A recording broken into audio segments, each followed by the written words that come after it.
Take a moment to watch this moment, witnessed by millions across North America.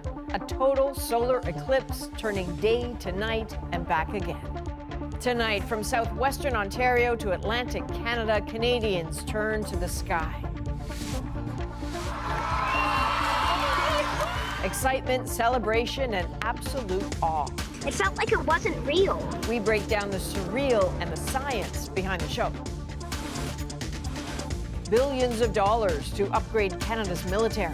It makes $73 billion worth of investments over the next 20 years. Why it still falls short on a key commitment.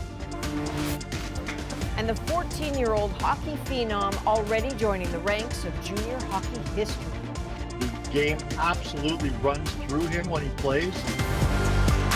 From CBC News, this is The National with Chief Correspondent Adrian Arsenault.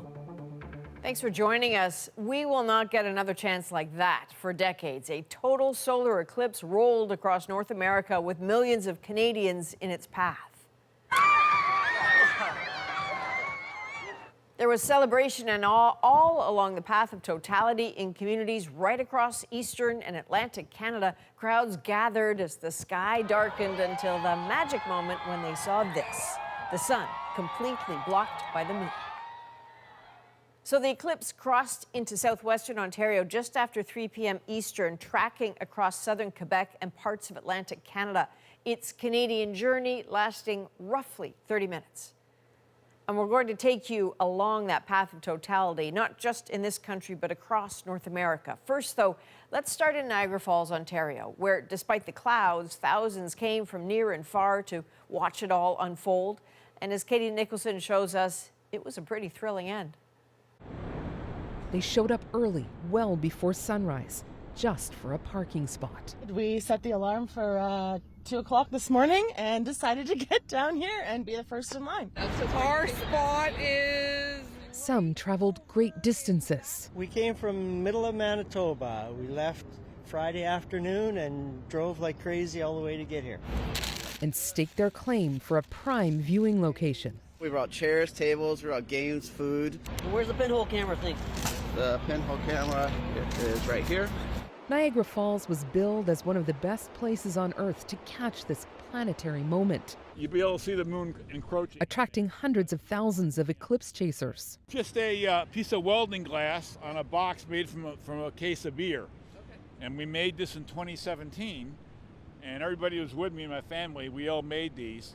Weather was always a concern heading into this day, but overcast skies threatened to steal this magic moment. Look at this, look at this. Come on, keep coming. On the ground, they tried to will the clouds away. See, right now you can see it, you know? Nervous, uncertain, they waited. And then, just when it seemed like it wouldn't happen, a glimpse of shadow, a crescent in the circle, the slow overlap of two heavenly orbs. A change in the air, a drop in temperature, and 3.5 minutes of totality, that eerie shared experience, night in the middle of the afternoon. And then, a small break in the clouds, revealing the dark moon encircled in light. All the planning, the money, and time spent getting here, the anxious hours spent gazing heavenward, worth it. Thank you, Mother Nature, for giving us a glimpse. That's all I needed. Not the show they had expected, but a show that left its audience grateful. So, Katie, talk about suspense. What was it like for you as the clouds parted just in time to see the big event? You know, you can hear about these things from scientists and other people who've experienced them, but until you experience it yourself, there's really nothing that prepares you for that moment where everything is plunged into darkness.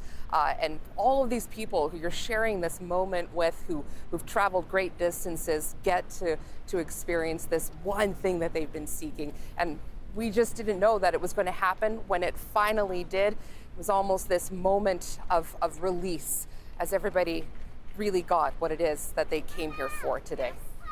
All right, very lucky Katie Nicholson in Niagara Falls. Thanks, Katie. So all of those people in Niagara Falls are far from alone. The full path of totality stretched all the way from Mexico to Newfoundland. And as Anand Ram shows us, it was a spectacle shared by millions across North America. This breathtaking dying of the light first captivated the crowds on Mexico's west coast. Inexplicable, única, maravillosa. A surreal sight for those watching below, including this Canadian family. But then when I just saw the full totality gliding over the air, it felt like it wasn't real. Cheers and tears in Texas. When it got totally dark, I literally was like screaming the whole time. Stunned faces at the Indianapolis Motor Speedway. Totally dark, like it looked like a sunset all around, but without the sun. For some, a moment to celebrate each other. This couple in Arkansas decided to get married. I'm happy that I'm here doing this. In Montmegantic, Quebec, as darkness descended, take a listen, some in the crowd were overwhelmed. I feel special because we've been driving for 6 hours to get here. And in New Brunswick, more than 1,000 years since the last one, spectators were left stunned. What does it look like? Look like it's an eclipse. City skylines turned from day to night, but it all went back in a few short minutes. Worth every minute of planning and every worry about traffic. I can't wait to do it again. I was completely unprepared for how powerful it would be, and I now understand why people chase eclipses. And even though the whole thing is about the sun being blocked, this was also one of the best chances to study it. There are so many people that are engaging with this eclipse, doing professional science, why the sun's corona, the outermost atmosphere, is hotter than the surface, how the solar wind is born, and even how animals behave in response to the eclipse. Yeah, that's pretty cool. But above all, for scientist and citizen alike, it was a moment to savor the moment. This really, I hope, gives us all pause as we ponder what I like to call our place in space, our relationship to the cosmos. A chance in darkness to see the world in a new light. Anand Ram, CBC News, Toronto. And we're getting new images tonight from one other location where a lucky few were able to take it all in. Oh, and actually we have the International Space Station flying over right now. So it looks odd, but that's a view like no other. You can see the moon shadow moving across the Earth. The crew of the ISS captured this view some 400 kilometers above it. So back here on Earth, our senior science reporter, Nicole Mortellaro, was also watching with the crowd in Niagara Falls. We spoke moments after it happened. Hey, Nicole, I want to start with what you saw today. Can you take us through what it was like for you to experience all of this unfold?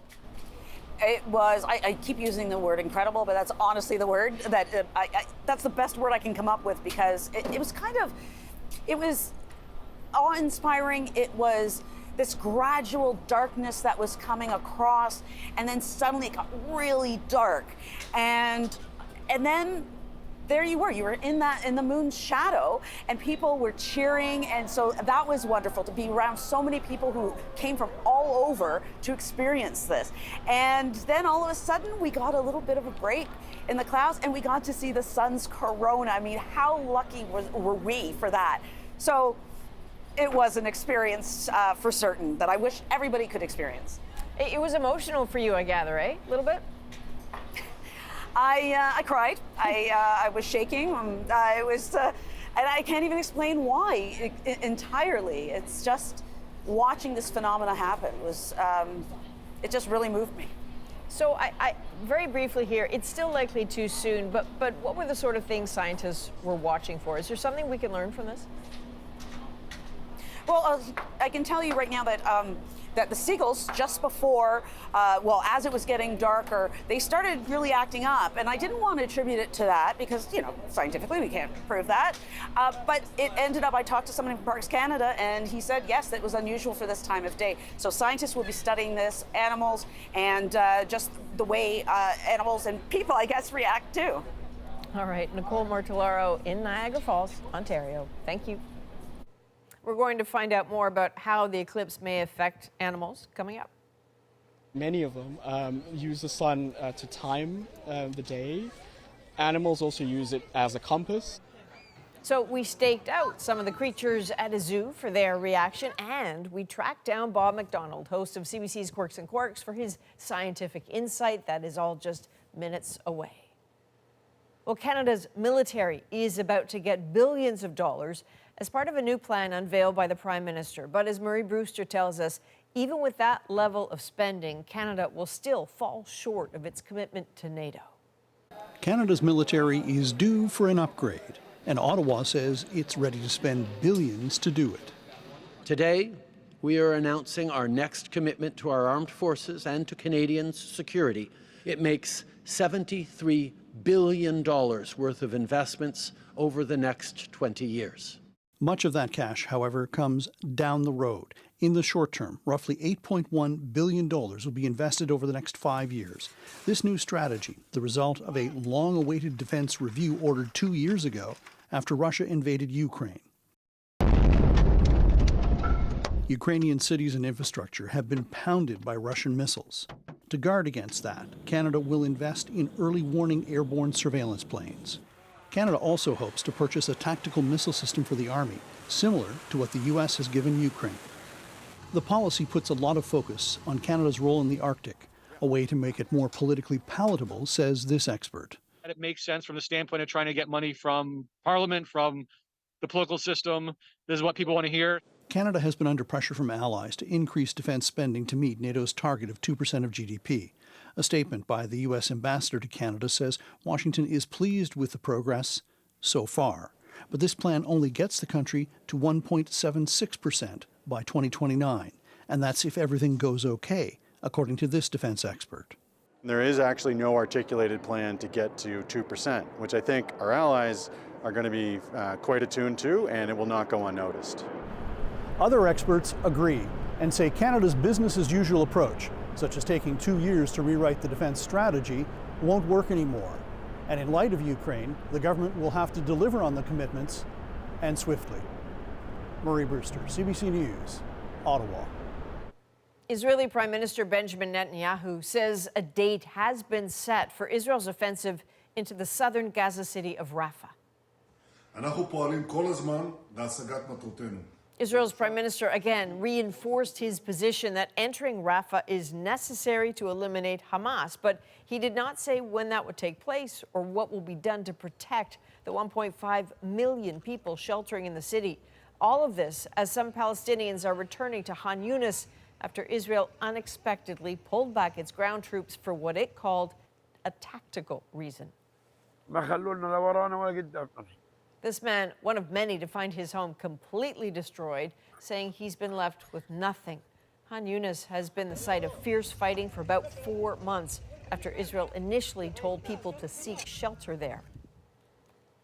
Well, we're now hearing from passengers who were on board a Boeing 737 that lost an engine cover during takeoff on Sunday, forcing an emergency landing.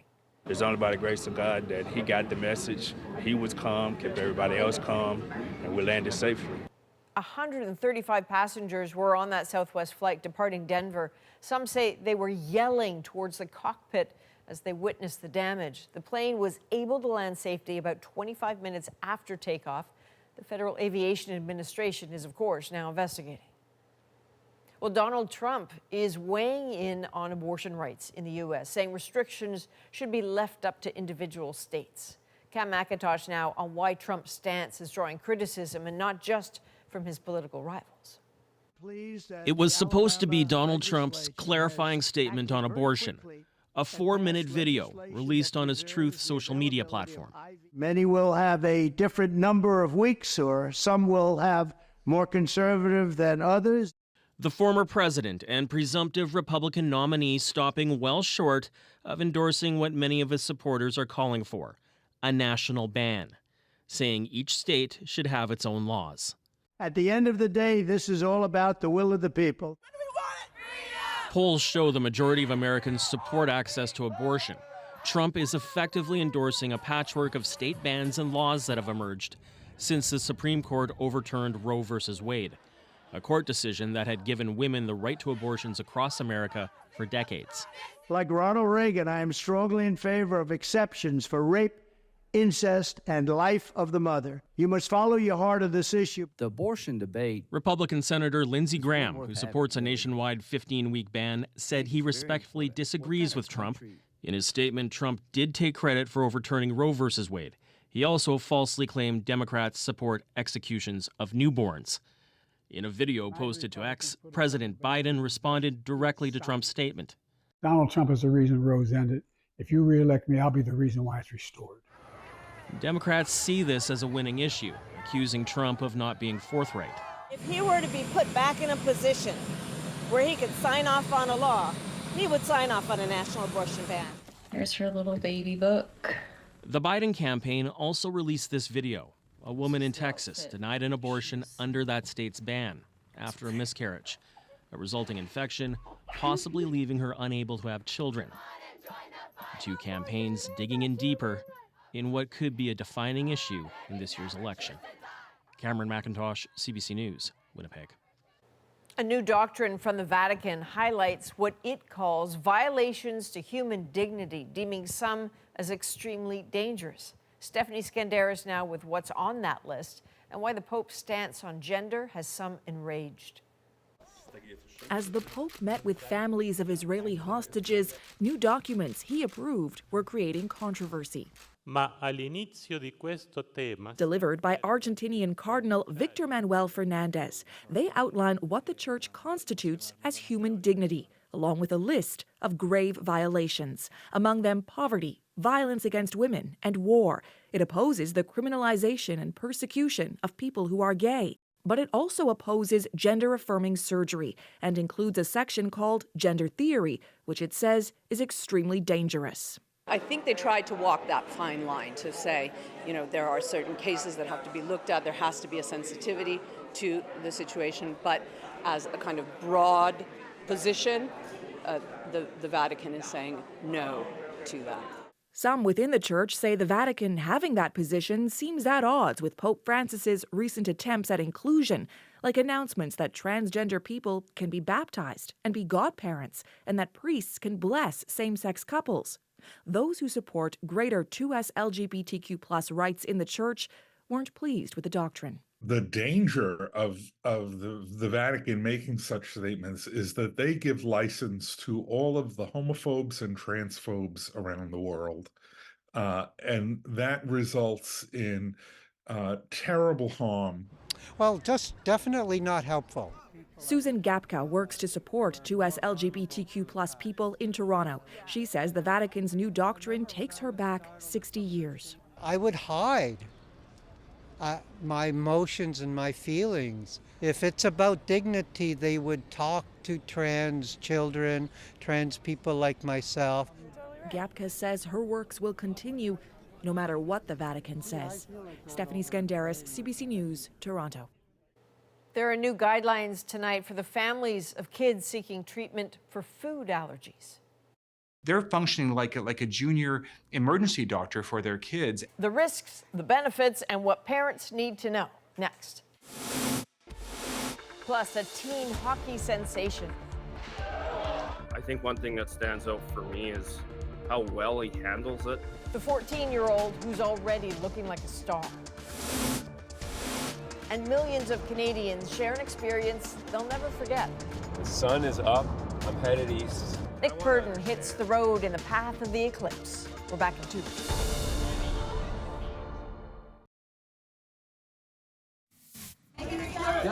Jonathan! Actor Jonathan Majors has avoided jail time. A judge has sentenced him to a year of domestic counseling. The 34-year-old was found guilty of assaulting his ex-girlfriend. He's since been dropped by both Disney and Marvel Studios. New treatment guidelines are out that could help kids with severe, even life-threatening food allergies. The aim is to help build tolerance to those allergens. Tashana Reed looks at what parents can do and what they should watch for. Morning, guys. Good to see you. As a child, Andrew Kelder's peanut allergy caused a lot of fear. We'd have to check the box on literally everything. Until he started oral immunotherapy 4 years ago. It's a treatment for common food allergies, like peanuts or milk. Instead of avoiding the food, patients receive small increasing doses of the allergen over time to build up tolerance. can't even put it in words. It's just like the stress that's just off my shoulders, especially my parents. I want to ask you about side effects. Okay. But the treatment is not without risk. There's the risk of reaction, and that can be very mild, whether it's just hives or some lip swelling, but it can be quite severe as well, even severe anaphylaxis. Dr. Douglas Mack and researchers at McMaster University developed the first international guidelines to prepare families. It covers key recommendations, from the benefits and risks of treatment to ensuring underlying health conditions like asthma are under control, and requirements for parental supervision, since much of the dosing is done at home. They're functioning like a junior emergency doctor for their kids, and I think we've neglected that side for them. Sounds like you did it. Andrew's mother is well aware of that concern. There is quite a responsibility you have, because the allergen you have been protecting your child from, you are now giving to them at home. While oral immunotherapy isn't a cure, it's an option that can improve patients' lives. I think the biggest change has been this recognition that we can treat food allergy, that it's worth treating food allergy. Researchers say as many as 1/3 of patients aren't adequately prepared before starting oral immunotherapy. And these new guidelines will help families choosing this treatment have a safer experience. Tashana Reed, CBC News, Toronto. There's some excitement tonight about a rising hockey star who just saw his career fast-tracked to the next level.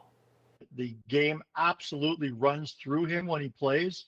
The 14-year-old from Calgary getting so much attention. And we have much more on today's solar eclipse. Unbelievable. Absolutely unbelievable. So beautiful. From the road on the path of totality. Plus, Bob McDonald will make sense for us of what millions just gazed at in the skies. The National breaks down the story shaping our world. Next.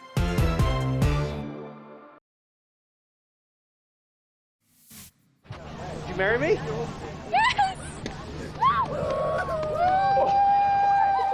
Now that's a lovely moment, caught on live TV during today's solar eclipse, just as it was reaching the point of totality in Vermont, a surprise proposal. When asked how he timed it so perfectly, the soon-to-be groom said she had no idea it was happening and I had no idea what to do. A hockey phenom from Calgary is in some pretty rare company tonight, sharing a distinction few others have earned. The defenseman was given the green light to play in the Canadian Hockey League a year early. Terry Reith on the hype around 14-year-old Landon DuPont. He's only 14, but already touted as hockey's next superstar, earning a distinction that puts him in league with greats like Connor McDavid, Connor Bedard, and John Tavares. Yeah, it's unreal. Those guys have done so much for the game of hockey. Now, Landon DuPont of Calgary will be the 9th person designated an exceptional player by the Canadian Hockey League based on a rare skill set. One that's uncommon, distinguished, remarkable, exclusive, and who is so outstanding, not only on the ice, but as a person. The move will allow DuPont to play in the Western Hockey League this fall after he turns 15 next month. At 5'11" and 170 pounds, he's still fairly small by professional hockey standards, but his skills are extraordinary, says this hockey analyst. The game absolutely runs through him when he plays, which is an incredible thing to say about any player, let alone a player who's 14 playing against 15 to 18-year-olds. In the WHL, he'll be facing players as old as 20. The league believes he can handle it. It's critically important to ensure that we're putting players and people in a position where they can be successful.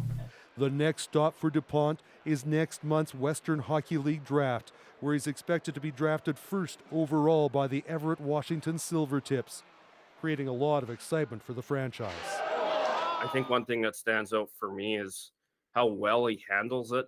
I think, just playing against your buddies, like a lot of guys on my team this year are going to be playing in the WHL next year, and it's going to be pretty cool to, be lining up against them. DuPont will be eligible to join the National Hockey League in 2027. Terry Reith, CBC News, Edmonton. Now we go deeper into the story shaping our world. On a day of heavenly wonder, clouds got in the way for some.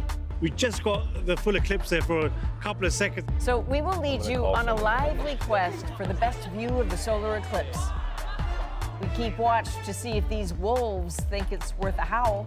Secretly, I'm hoping that, animals are just going to be okay, really. And Bob McDonald, host of CBC's Quirks and Quarks, breaks down the science of what so many strove to see. First up, chasing down the best vantage point, Nick Purdon hit the road, determined to find people at the right place at the right time. The sun is up. I'm headed east to see the total eclipse. It's just after 6 a.m. Let's get going. Okay, the goal is Kingston, Ontario, about 200 kilometers this way. The reason we're going there is it is one of the places where the sun will be completely blotted out. It is in the path of totality. I want to understand, why does the total eclipse matter so much to people? I heard about this eclipse when I was a kid. I've been waiting for it all my life, and willing to go quite a distance to see it. If you imagine this afternoon, what do you hope will happen? I hope that I get those feelings of joy and the thrill of which you hear everyone talk about. What do you hope for? Just building good memories, good family memories that my brother and I with my boys can experience. When you stand there, you have your glasses on and you look up, what do you hope the feeling is? I don't know. I just to be in awe. It's a celestial event. It's something it's statistically it's unbelievable. So I think I'll be in awe. I think. I don't know.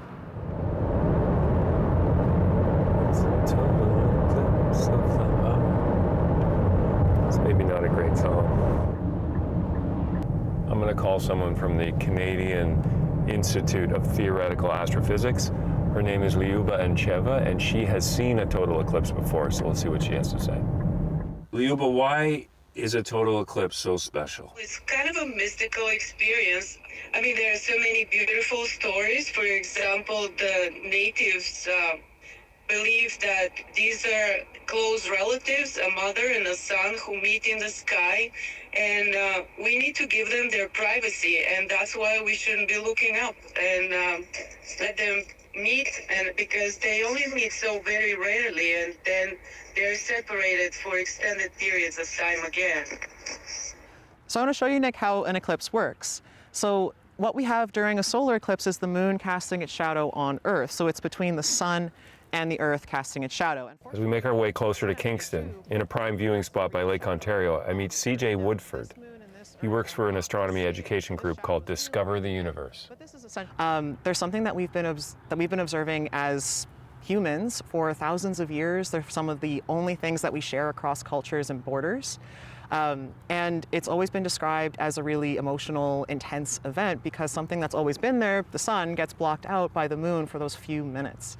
So it's part of our cultural heritage. It teaches us a lot about our own cultures and how we interact with each other, but it's something we can experience together as a community. Folks, Good day. Game day. Oh, we're ready. We've been ready for a long time. What's the hope? The totality, big time.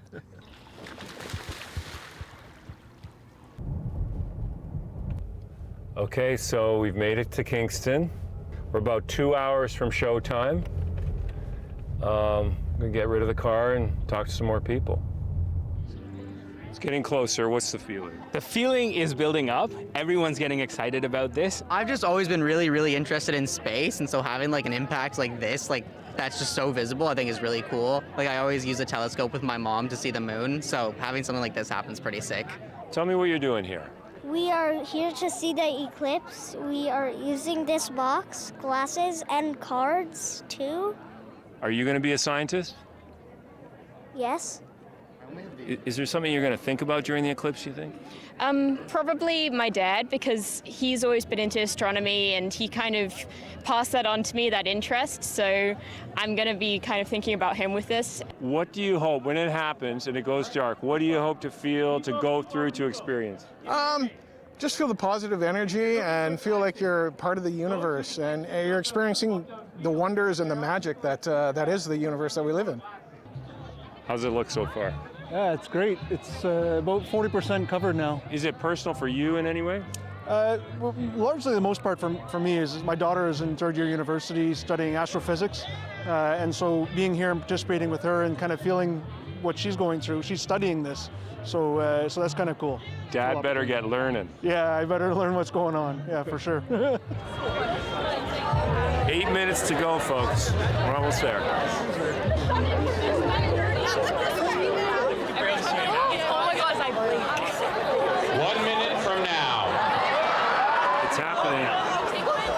Showtime. 20, 19, 18, 10, 9, 8, 7, 6, 5, 4, 3,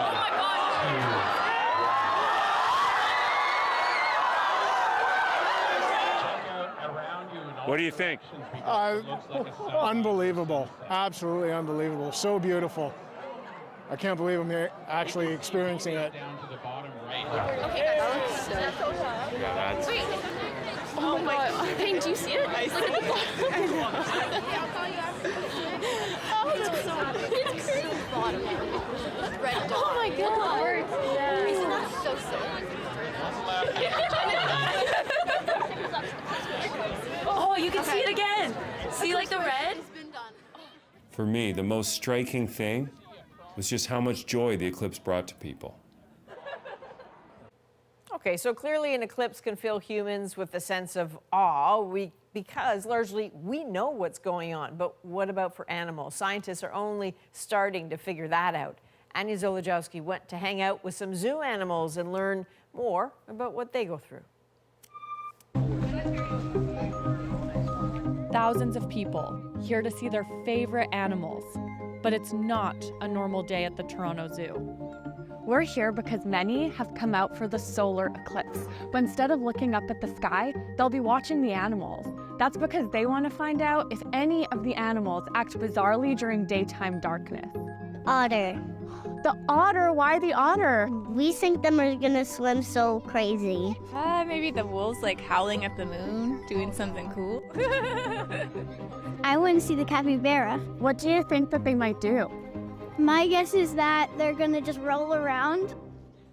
Zoo researchers also want to know if wolves howl and capybaras roll around, or even react at all. They're inviting guests to be scientists for a day and to go online to log what they see. The zoo wanted to get people to sort of do like a before, during, and after of all the animals, like sort of their behavior during the eclipse, and I thought that was a really cool thing. Zoogoers all along the eclipse's path will be doing the same thing, and for good reason. Everybody is interested in what animals are thinking. Adam Hartstone-Rose is a biologist who led the study that got everybody talking about animal behavior during eclipses.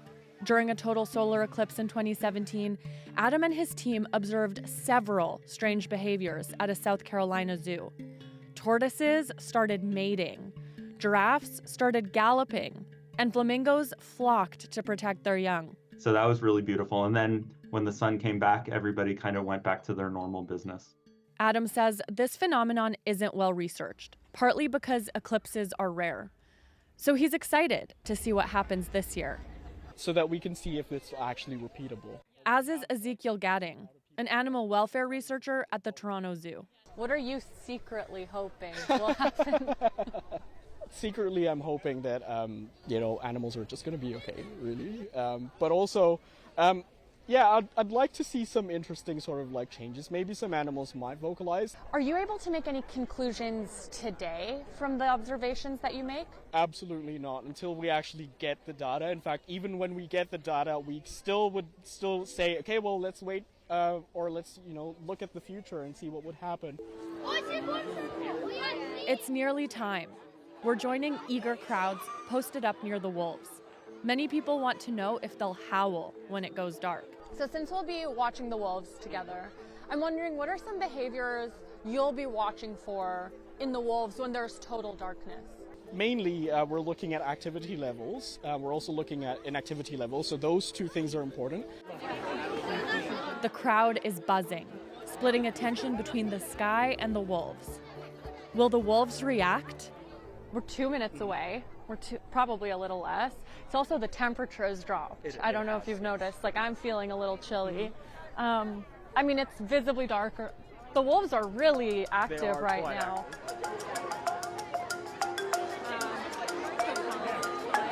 Alas, no howling. And now the sun is back up. Some people say they did see a difference. You said it was disappointing. Why? Because it didn't like show the whole thing.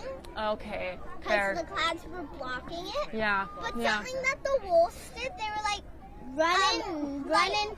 Seeing the wolves being more active was cool. They was running around a lot. They like huddled up at one point and then moved again. But yeah, other than that, I think it was pretty good. We even meet an aspiring researcher. Eli Margell came prepared. Before the eclipse, the Arctic wolves, like they looked like they were surrounding and running around the barrier. They kept on like laughing and laughing and laughing around. So they were also, I think they were like, since it was getting darker, they might have thought it was like nighttime. So they were like resting a bit. Zoo staff are so impressed, they make sure to snag his scientific observations right away. And now we wait for the zoo to collect all of its data and to ultimately find out if the eclipse really did change animal behavior. Okay, so the Toronto Zoo will keep monitoring so they can compare animal behavior before, during, and then the day after a solar eclipse. So far, obviously, too soon to draw any conclusions. Well, coming up, Bob McDonald had a prime view of today's eclipse. Of course he would. Even though he's seen many, he will break down why it is a sight that never gets old.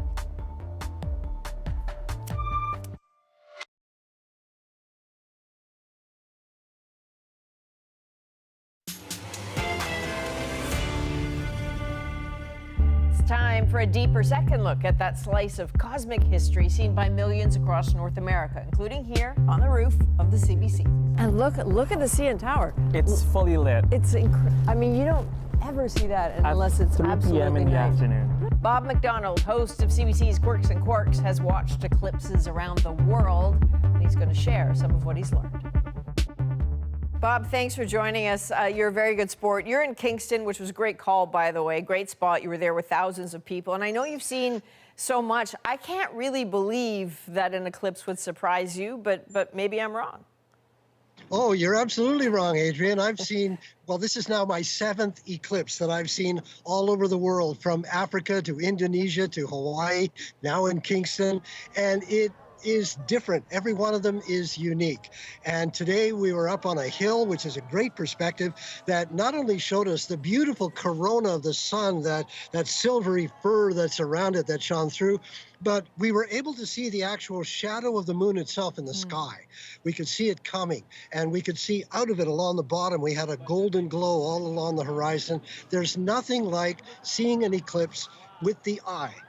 You have to see it. Photographs, videos don't do it. You got to experience to really know what it's about, and every one of them is just so special. You know, can we talk for a moment about that moment just before totality? We kept hearing people talk about shadows or ripples on the ground. What was happening there? Well, there are a lot of weird sort of visual effects that happen just before totality, because the sun is getting reduced to a smaller and smaller sliver of light, and it almost becomes a pinpoint, so that you can use your fingers as a pinhole camera and project the image of the sun on the ground. And then as the shadow approaches, there are this effect called shadow bands, where the light coming through the shadow and plus in the light makes these effects on the ground. So there are a lot of weird things happen.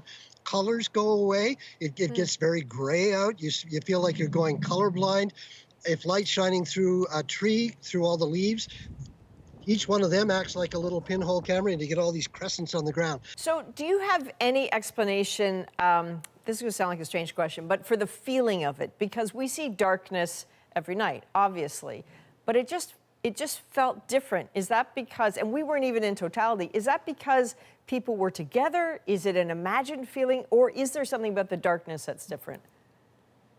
Well, first of all, in Toronto, you didn't get the whole I show. know. You got most of it. It's like going to Niagara Falls and stopping within a block of the falls, and you can hear them and all that, but you didn't actually see them. So you got an interesting experience. But the darkness of an eclipse is not like night. It's its own darkness. It's a different kind of darkness. And the sky doesn't go black like night. It goes to this deep cobalt blue. And that fades to a gold down to the horizon. So it's a strange light, and it's a very emotional experience. I was among 4,000 people, and during totality, everybody was like, whoa, wow, this is incredible, because it's a cosmic experience that has nothing to do with humanity. We can't do anything about it. It's going to happen anyway, and whether we're here or not. And you're just humbled by the fact that the powers of nature are surrounding you in such a profound way. And, you know, there's that element of it, and then there is the science element of it, which is why I like talking to you about this, because we saw NASA scientists in Niagara Falls. You're in Kingston. Is this just a matter of a field trip, or are scientists hoping to learn something? I'm curious as to what eclipses can teach us and are teaching us. No scientific equipment or telescopes or photography can, it's the eye that catches it. And it's the best camera that you have. And it's an entire environmental change. It's not just the sun. They chase eclipses because they want to experience it. Yeah, they'll talk about doing some science and all that, but really they just want to see it. Okay, it was a field trip. So given that, when is the next time we're going to talk about this field trip? I get a bit confused about when the next one is, but when's the next big one in this region for Canadians? Oh, for Canadians, I think it's 2044 or something like that. But eclipses happen almost every year, and they're just in different parts of the world. So I believe there's one in 2026 in Iceland. That would be interesting to go to. Sure, let's go. I've chased them to Africa and Indonesia, go all around. They're a great excuse to travel. And once you've seen one, you get hooked. So you'll go anywhere to see the next one. So yeah, Iceland 2026. Okay, I'll see you there. See you there, Adrian. All right. Bob McDonald in Kingston. Thanks, Bob. Okay, Adrian. Cheers. Coming up, that moment Bob was talking about, the moment of totality experienced by millions across North America. It's like 1:40 dark. I was like, oh. Definitely an unforgettable experience. Next.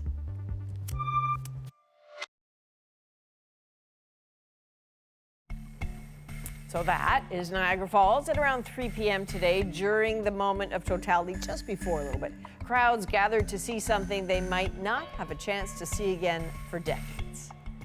Just one of so many places across North America where people gather to witness history. Tonight, those magnificent sights and sounds make our moment.